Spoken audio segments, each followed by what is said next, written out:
எங்கள் திருநாட்டில் எங்கள் நல்லாட்சியை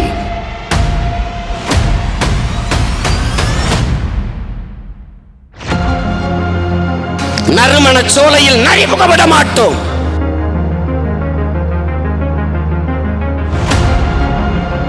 ஒரு நாள் இந்த 50 ஆண்டுகால திராவிட அரசியல் வரலாற கிழிச்சு குப்பையில தூக்கி போடல நாம் பிரபாகரன் மகன்களா.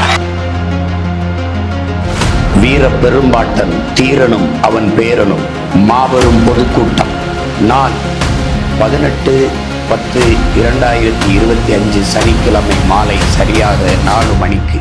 இடம் சதுரங்காடி, மேட்டூர் அணை, சேலம். மானத் தமிழரெல்லாம் மறக்காமல் கூடுவோம், பாட்டனின் பெரும்புகழ் பாடுவோம். நாம் தமிழர்.